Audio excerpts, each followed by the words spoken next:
Hi everyone, कैसे हैं सब। मैं उम्मीद करता हूँ कि सब ठीक होंगे। कल हम लेक्चर अपलोड नहीं कर सके, एक दिन का गैप आ गया, तो थोड़ी मसरूफियात की वजह से मैं लेक्चर अपलोड नहीं कर सका।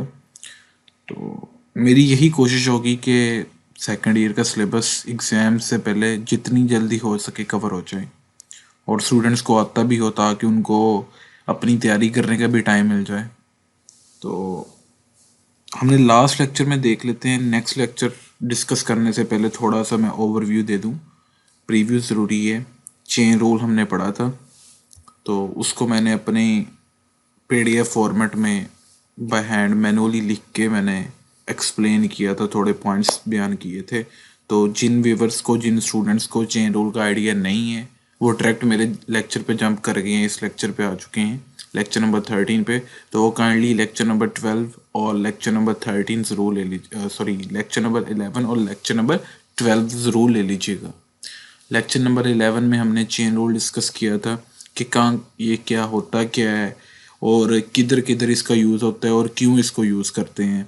और लेक्चर नंबर 12 में हमने एग्जांपल्स देखी थी जहाँ पे चेन रूल इस्तेमाल होता है। वो एक्सरसाइज 2.4 की एग्जांपल्स थी, क्योंकि हम 2.3 कवर कर चुके हैं और चेन रूल ये टॉपिक है 2.4 एक्सरसाइज का। तो चेन रूल के रिलेटेड जितनी भी एग्जांपल्स थी कवर की। चेन रूल दो जगह पे यूज़ होता है, एक तो ये हाईलाइट कर देता हूँ मैं कि सब्स्टिट्यूशन मेथड में, ठीक हो गया है। तो दूसरी चीज़ है पैरामेट्रिक इक्वेशंस, जब फंक्शन पैरामेट्रिक इक्वेशन की फॉर्म में दिया हो, या पैरामेट्रिक फंक्शन कह दें कि जब फंक्शन पैरामेट्रिक फंक्शंस दिए गए हों, तो वहाँ पे चेन रूल इस्तेमाल करते हैं डेरिवेटिव फाइंड करने के लिए। तो मैंने जो लेक्चर नंबर 12 में एग्जांपल सॉल्व किए हैं, वो सब्स्टिट्यूशन मेथड के रिलेटेड जो भी एग्जांपल्स हैं जिनको सब्स्टिट्यूशन मेथड के रिलेटेड सॉल्व किया गया था टेक्स्ट बुक में, तो वो मैंने सॉल्व किए हैं इन डिटेल, मैंने हर पॉइंट बताया है। तो लेक्चर लेंथी भी था और क्योंकि उसमें एग्जांपल सॉल्व किए हैं तो थोड़ा उन पे टाइम लग गया, क्योंकि मैंने मेथड सिर्फ एक ही नहीं बताया कि इसको चेन रूल के साथ ही सॉल्व करना है, तो मैंने दूसरा मेथड भी साथ बताया, तो थोड़ी सी एक्सप्लेनेशन में टाइम लग गया। एनीवेज, आप पिछला लेक्चर लाजमी ले लीजिएगा जो भी स्टूडेंट्स नहीं हुए हैं, और जिन्होंने भी लेक्चर मिस कर दिया और पिछली वीडियोस नहीं सुन पाया, तो वो लाजमी लेक्चर लीजिए।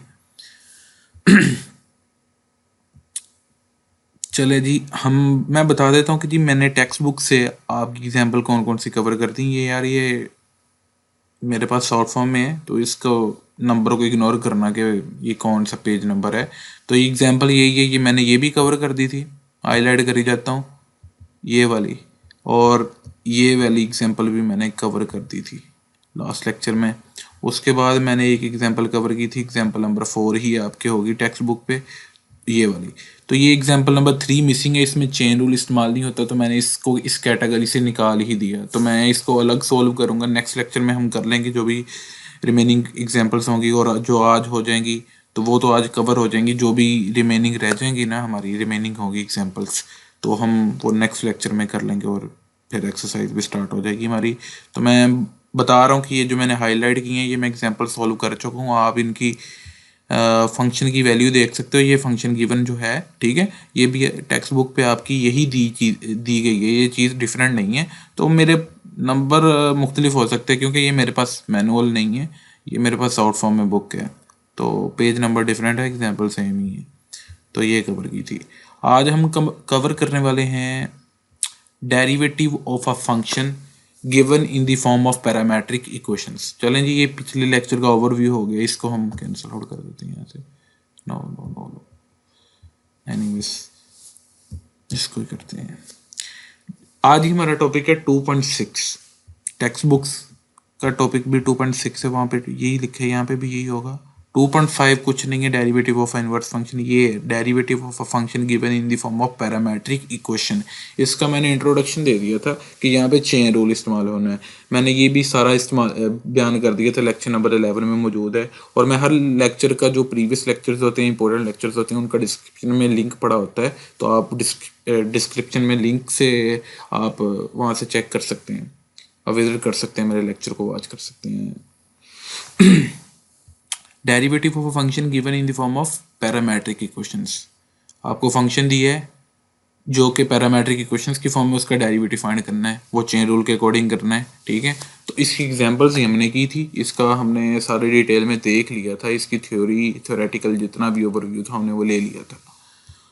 इसकी एग्जांपल सॉल्व करते हैं। सबसे पहले मैंने एग्जांपल नंबर 1 सॉल्व की है, ये पिछले साल शॉर्ट सिलेबस में भी थी, तो एग्जांपल है मैं फॉर शॉर्ट क्वेश्चन, तो मैंने इसका सोल्यूशन किया है। ये एग्जांपल नंबर है, ये पेज 66 है आपकी टेक्स्ट बुक का, आप अपनी टेक्स्ट बुक से चेक कर सकते हैं, Punjab text book, FSC part 2 mathematics, calculus and analytical geometry आपकी बुक का नेम है।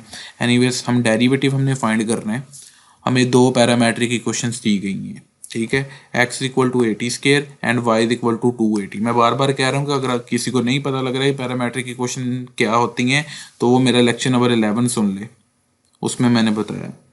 तो हम इसको सॉल्व करते हैं जी। हमने उस वक्त कहा था कि जो दो पैरामीट्रिक इक्वेशंस होती हैं दोनों को पहले डिफरेंशिएट करना है।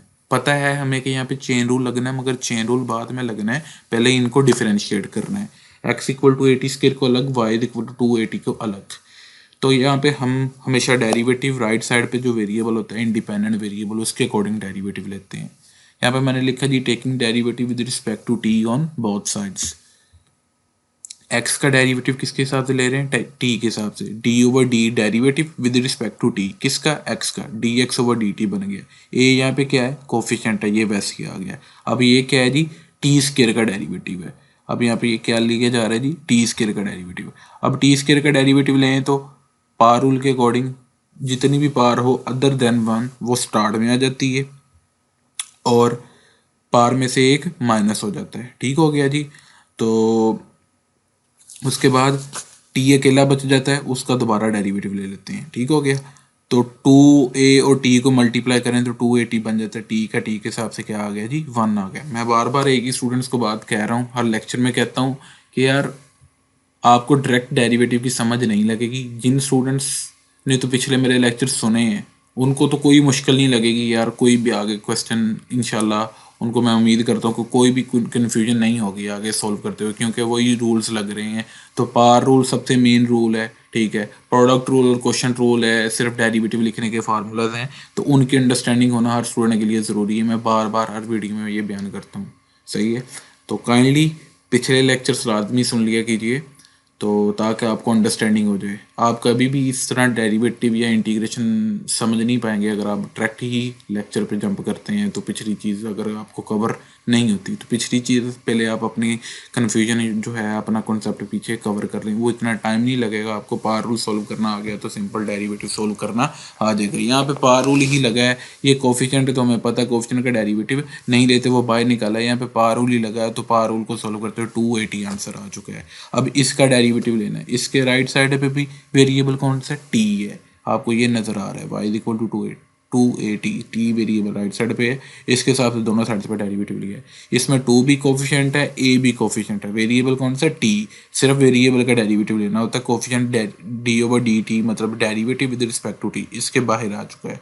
y का डेरिवेटिव t के साथ dy ओवर dt बन चुका था, ये लिख दिया मैंने। अब t का ही डेरिवेटिव लेना था, t का derivative with respect to t ले रहे हैं, तो कितना जवाब आएगा, 1 जवाब आएगा। तो 1 को 2a से मल्टीप्लाई करेंगे तो क्या आंसर आ गया जी, 2a। सॉरी मेरी थोड़ी तबीयत खराब है।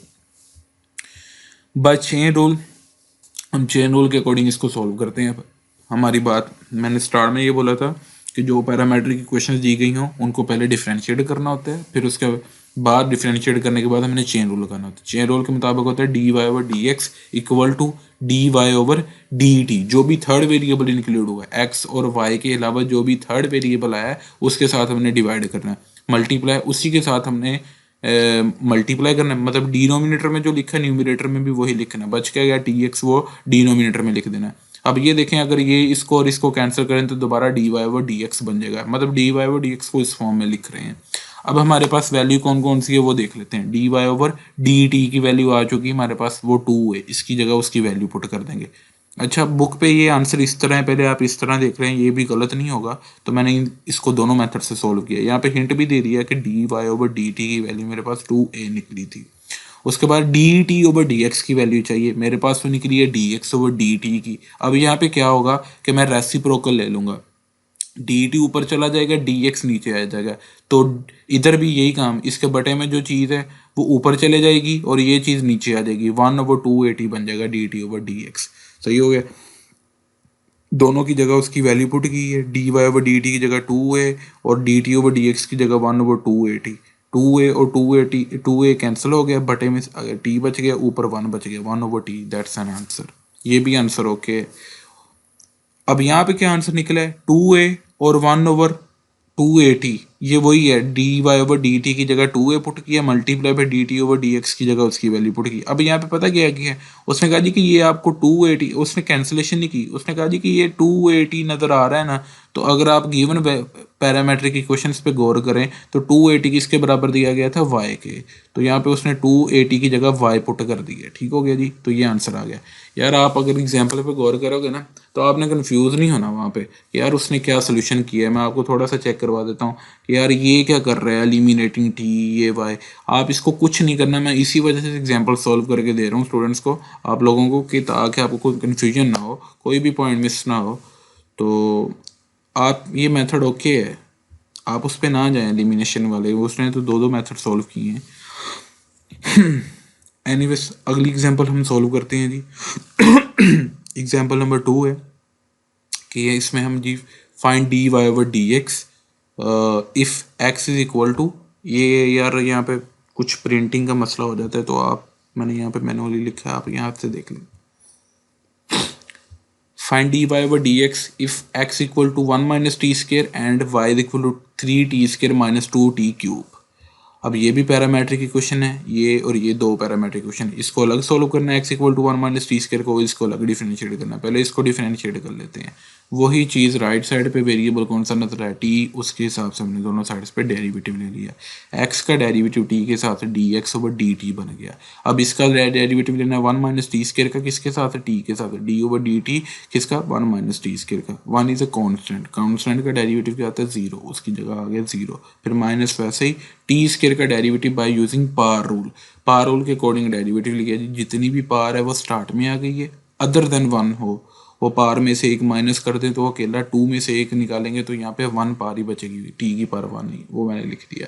फिर आगे टी का दोबारा डेरिवेटिव लेना था, टी के हिसाब से वो क्या आना था, 1। ठीक हो गया जी। उस 1 को इससे मल्टीप्लाई करना था तो 2t ही बनना था। तो ये आंसर आ गया जी -2t। ये पावर रूल ही है, तो आप जिनको पावर रूल की समझ है तो उनको तो पता लग गया होगा कि मैंने ये कैसे डेरिवेटिव सोल्व किए हैं। y is equal to 3t² - 2t³। अब यहाँ पे दोनों साइड्स पे क्या लेना है आपने, derivative, taking derivative with respect to t on both sides. दोनों साइड्स पे हमने t के साथ डेरिवेटिव लेना है। अब यहाँ पे y का डेरिवेटिव dy ओवर dt बन गया। अब यहाँ पे t², 3t² - 2t³ का डेरिवेटिव। अब यहाँ पे 3, इसका अलग डेरिवेटिव लेना है, इसका अलग। ब्रैकेट में हम सोल्व कर सकते हैं क्योंकि ब्रैकेट की होल पार क्या नजर आ रही है, 1। इसका मतलब ब्रैकेट में जितनी भी वैल्यूज हैं उनका अलग अलग डेरिवेटिव सोल्व कर सकते हैं। अगर यहाँ पे 1 के अलावा पार होती तो हमें मालूम है कि उस पार को हमने पहले सोल्व करना था। तो पार को कैसे सोल्व करते हैं, बाय यूजिंग पार रूल।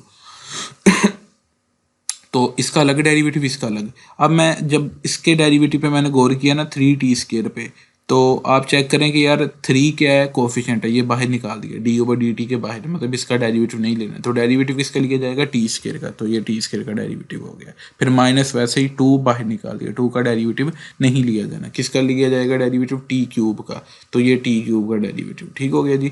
जब आप t² के डेरिवेटिव पे गौर करें तो यहाँ पे क्या लगेगा, पावर रूल। ये 3 तो साथ वैसे ही कोफिशिएंट है, तो t² की जगह क्या लगा, पावर रूल। पावर रूल के अकॉर्डिंग क्या होगा कि जितनी भी पावर है वो स्टार्ट में आ गई है, 2 पावर थी, अदर देन 1 जितनी भी पावर है तो वो स्टार्ट में आ जाती है। पावर में से एक माइनस होगा, 2 में से एक माइनस हुआ ना, तो यहाँ पे 2 में से एक निकाल के यहाँ पे एक पावर बच गई। फिर अकेला t बच जाता है। पावर रूल के अकॉर्डिंग पावर स्टार्ट में लाते हैं, पावर में से एक माइनस करते हैं तो पावर का काम खत्म हो जाता है। फिर अकेला वेरिएबल फंक्शन विद पावर 1 बच जाता है, मतलब अकेला t बच गया, उसका दोबारा डेरिवेटिव लिया, ये चीज़। फिर माइनस माइनस वैसे ही, 2 वैसे ही, ये कोफिशिएंट था, ये 2 वैसे ही। t³ के डेरिवेटिव लेंगे, t³ के डेरिवेटिव के अकॉर्डिंग जितनी भी पावर है वो स्टार्ट में आ गई 3। फिर 3 में से एक माइनस किया तो ये क्या बन गया जी, 2 बन गया। ठीक है, तो ये t है अकेला बच गया, इसका दोबारा डेरिवेटिव t का t के हिसाब से लेंगे, कितना जवाब आएगा जी, 1। और यहाँ पे भी t का t के हिसाब से लेंगे तो कितना जवाब आएगा जी, 1। 1 को इस चीज़ से मल्टीप्लाई करेंगे तो यही चीज़ आएगी यार, 3 और 2 को मल्टीप्लाई करें तो ये 6t बन गया, माइनस ये t साथ हो रहा था, 2 × 3 6 आ गया, टी स्केयर वैसे ही ये टी का टी के हिसाब से 1 आ गया था डेरिवेटिव। अब दोनों में से 6t कॉमन निकल रहा है तो हमने कॉमन निकाल लिया, अंदर बच गया जी, इसकी जगह 1 बच गया, फिर माइनस 6t² था ना, तो 6 भी बाहर चला गया, एक t भी बाहर चला गया, सिंपल एक t बच जाएगा, दो दो में से एक t बच जाएगा यहाँ पे। अब क्या लगा जी यहाँ पे बाय चेन रूल, क्योंकि हमें पता है कि जब भी थर्ड वेरिएबल इंक्लूड हो जाए ना एक्स वाई के अलावा हमें कोई वेरिएबल नजर आएगा तो हमने वहाँ पे चेन रूल लगाना होता है। तो चेन रूल के according D Y over D X equal to D Y over D T multiply D T over D X, सही है। तो ये चेन रूल के अकॉर्डिंग के D Y over D T जो थर्ड वेरिएबल होता है उससे डिवाइड, जो डिनोमिनेटर में लिखा उस वही न्यूमिनेटर में यहाँ पे लिखा, तो ये चेन रूल का फार्मूला हो गया, D Y over D T का वैल्यू जितनी निकली थी वो यहाँ पे पुट कर देंगे, 60 × 1 माइनस टी, ओके हो गया जी, multiply multiply D T over D X की वैल्यू चाहिए, ये किसकी निकली है जी, D X over D T की। आप रेसिप्रोकल लेंगे आपको चाहिए क्योंकि D T over D X की, डी टी ऊपर चला जाएगा, डी एक्स नीचे आ जाएगा, तो ये देखें कि माइनस तो अपने साथ ये वैसे ही रहेगा ना, ठीक है, माइनस नहीं जाएगा, बटे इसके बटे में क्या थी मौजूद, क्या मौजूद था, 1 वैल्यू मौजूद थी, 1 ऊपर चला गया रेसिप्रोकल लेके और 2t नीचे आ गया, ये ले 2t हमारा नीचे आ चुका है, तो ये dt ऊपर चला गया क्योंकि हमें dt की वैल्यू चाहिए dt ओवर dx की, तो ये वैल्यू मैंने ऐसे बनाई है, मैंने इस वजह से ये समझाया ताकि कुछ स्टूडेंट्स ये यहाँ पे कन्फ्यूजन ना कर जाएं, कन्फ्यूज ना हो जाएं कि यार ये अलामत भी चेंज होगी, तो मैंने रेसिप्रोकल ले रहा हूँ। तो ये वैल्यू आ चुकी है D T over D X की, मैंने यहाँ पे वैल्यू पुट कर दी है। अब ये कैंसलेशन हो रही है, टी से कैंसिल हो रहा है, 2 6 से कैंसिल हो रहा है, तो ये कितना बच गया जी, 3 बच गया ऊपर। तो ये बटे में अलामत नहीं लिखते डिनोमिनेटर में, वो न्यूमिनेटर में लिख दी जाती है, वैल्यू को स्टार्ट में लिख दी जाती है। ये माइनस की अलामत वहाँ पे 3 है, यहाँ से आ गया और अंदर बच गया 1 माइनस टी, इसको अंदर मल्टीप्लाई करेंगे तो ये माइनस टी प्लस 3t बन गया, माइनस 3 को 1 से गया माइनस 3, तो फ्री क्या हो गया जी, plus minus into minus multiply हो गया, प्लस आ गया, 3 को t से किया 3t।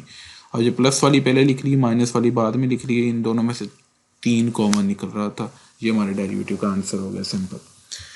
ये था जी, हमने किया derivative of a function given in the form of parametric equations, या कहने को ये कह सकते हैं कि जब पैरामेट्रिक फंक्शंस दिए गए हों या पैरामेट्रिक इक्वेशंस की फॉर्म में फंक्शन दिया गया हो तो उसका डेरिवेटिव कैसे फाइंड करना है, बाय यूजिंग चेन रूल, वो हमने फाइंड कर ली, एग्जांपल्स में देख लिया।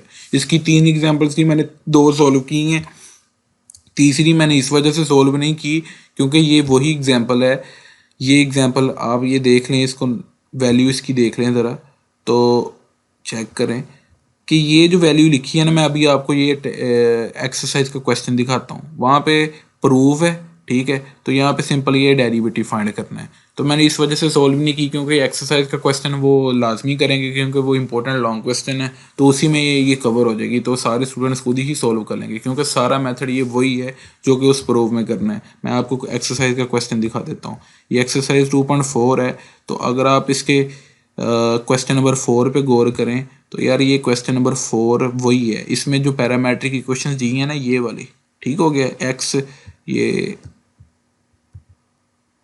2, ठीक हो गया। अगर आप इस पे गौर करें, देख लें जी एक्स बराबर है 1 minus T square over 1 plus T square, और दूसरी parametric equation Y equal to 2t over 1 plus T square, और इस पे गौर कर लें अगर आप,